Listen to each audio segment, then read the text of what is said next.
Welcome to another episode of Leadership Lessons from Across the Pond with myself, Julian Roberts, and my wonderful co-host all the way in from New York, Nancy Halpern. Welcome, Nancy.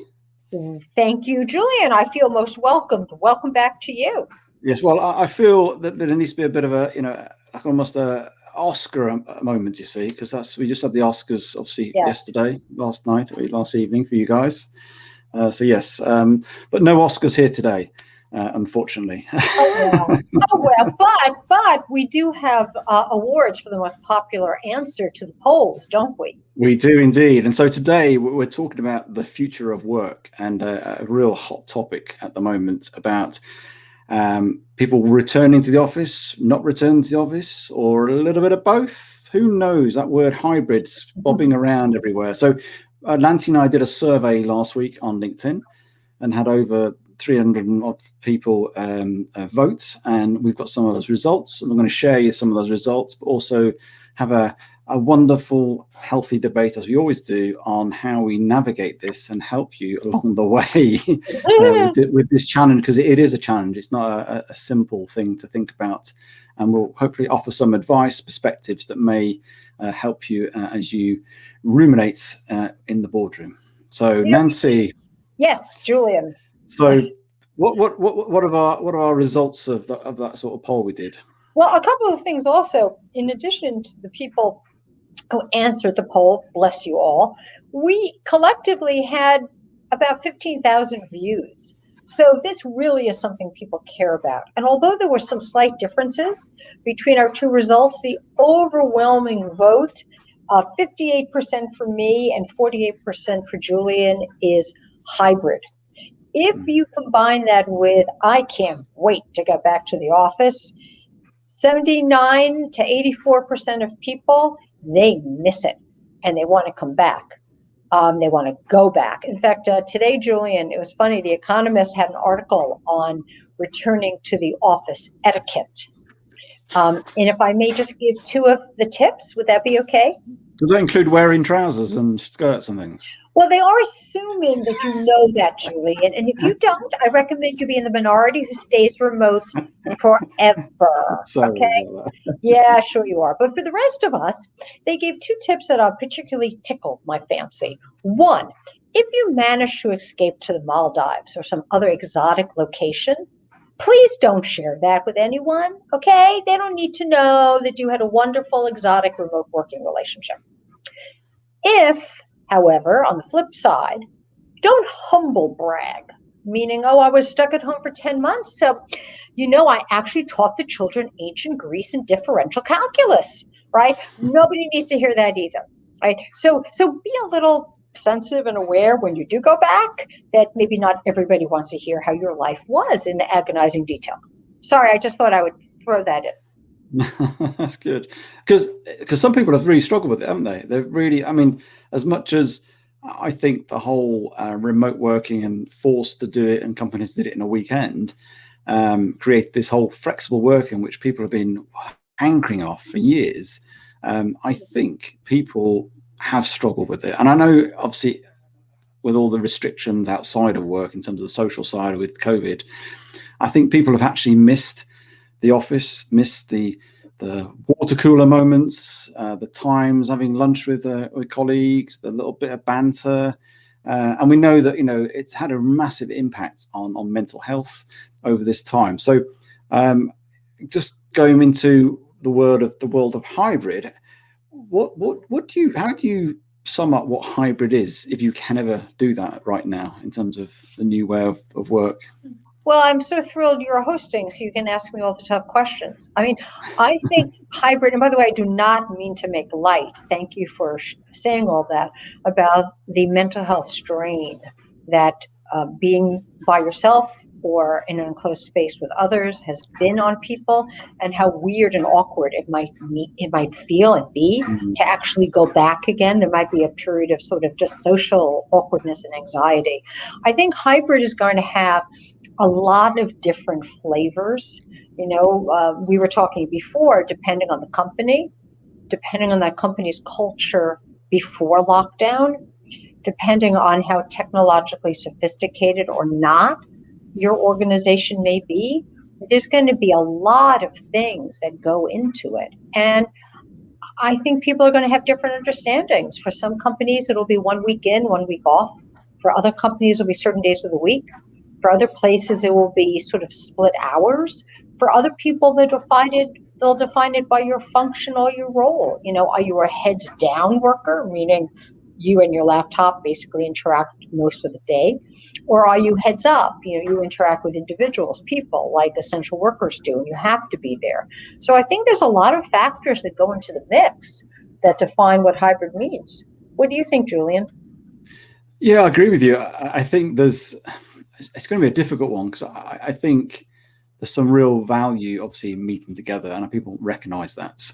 But I think people have got this freedom of the flexibility, and I think organizations really need to balance what needs to be done versus their mission and purpose of an organization, how roles need to interact. As you say, some roles are more computer-based and more remote-based anyway, and even a lot of companies have outsourced that anyway. But it's determining what roles need to be interacting. But I think for me, it's making sure that there is a communication with employees in this process, and I think that's the challenge, and it's really difficult. And it may be, in some sense, I'm not saying doing a survey, but what we did, something very similar, perhaps slightly orchestrated differently, to understand where people are at. And I was speaking to an organization a few weeks ago that they were doing that. They were asking in terms of their thoughts on the process, timing, expectations, just to create a little bit, in a positive way, an engagement and understanding where people are at. Because I think some people are wanting to go back. And I know one guy I recently spoke to, there's like 600 in his office, and he's going in like on a Tuesday and a Thursday, and that's it. And then, but also making sure when there's team stuff or stuff they need to interact more, they're all in on the same day. And so they're it's becoming very fluid in that sense. And as we talked before, I think it's going to be really difficult to manage, though. I think it's going to be really tricky how we do that, because it's easy for us to say, get some information, engage with people, but if you've got 5,000 employees in an organization, it's a mammoth task and very difficult.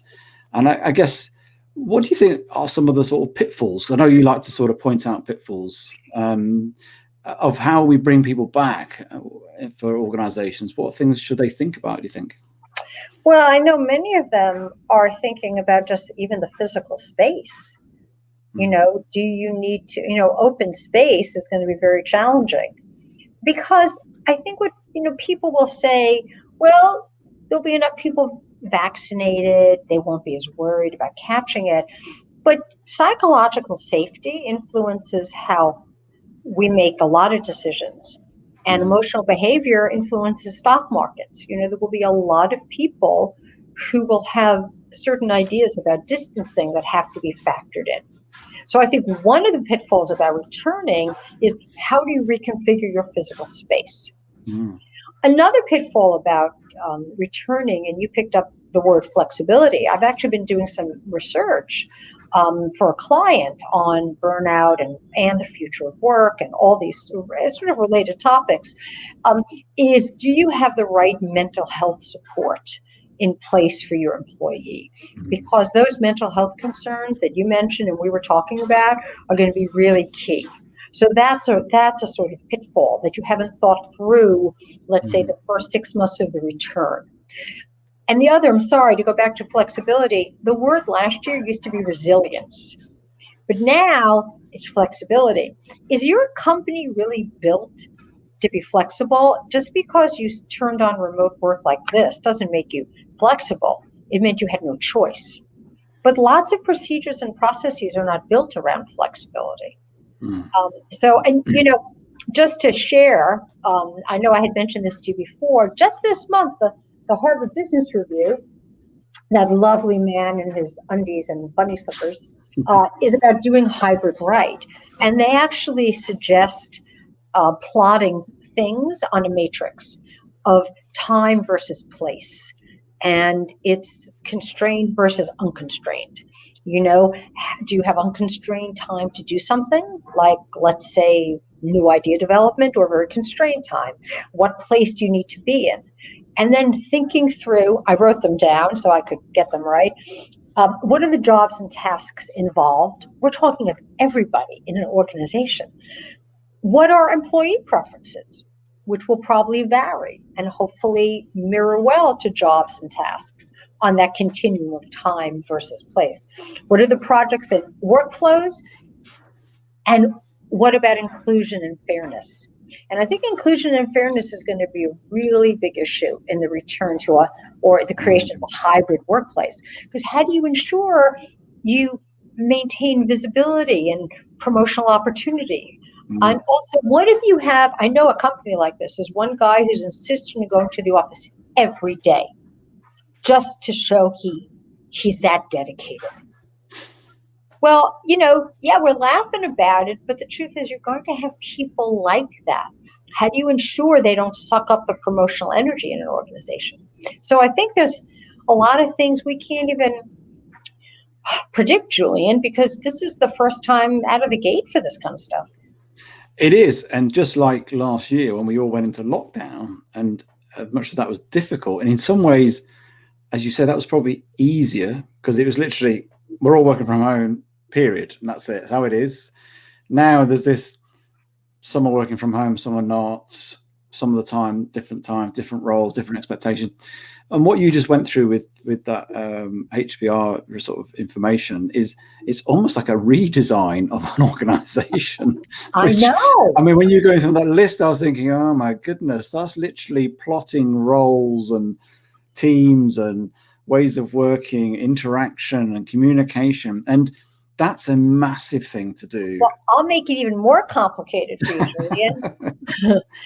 What if you are a global organization with offices in India that's being so hard hit by COVID, and in Asia, right? So now, or Brazil, now you have to balance different locations, that country's laws.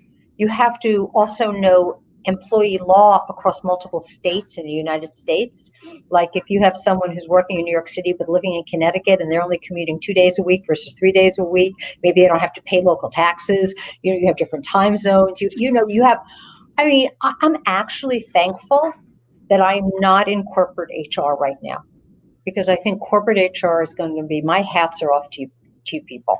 You're going to have a really tough job going forward. You will be complaint central, and we will need technology in very new ways to be able to map some of these complexities. Yeah.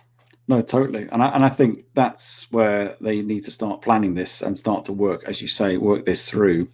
But in all of this is making sure we keep our employees engaged and keep them along the journey, and be that almost vulnerable leader that said, you know what, we may make mistakes along the way, because they will, because this is the first time we've done this in this context, and be a bit more open, a bit more transparent in that approach, I think. And I think, to me, it's those principles we need to sort of operate, because there will be mistakes. And you made a valid point about that whole inclusion piece, where somebody's either decided to work from home or their role is more from home, that when there's team gatherings, that they're not missed out, and whether they ensure that they're involved either through technology, although, as we've all joined a conference call and been the only person remote. I've done it many times years ago. You don't feel totally there, and you miss conversation that goes on, and it's difficult. It's better now with, obviously, with the video, but I think it's trying to include people in that context and not marginalizing people who are choosing to be at home or wanting to be at home in terms of their flexible working. I think it's going to be a bit of a minefield, but with the right leadership, keeping grounded in our purpose of an organization and being open, being transparent, and that constant dialogue. And I do give hats off to whoever's leading this, which predominantly will be the HR teams, and doing this, because it's going to be a lot of trickiness along the way. Any last thoughts just before we finish? Yes, I'd like to add a pinch of courage and a soupçon of creativity. for anyone and everyone who is trying to figure out hybrid. I think both of those qualities will be in great demand. Brilliant. I totally agree. Well, we've come to the end, as we always do, very quickly. Yes. I hope that has given you some food for thought, at least, to start thinking about how the future of work and how to manage the hybrid of the new way of working in organizations. And we thank you for listening. Thank you.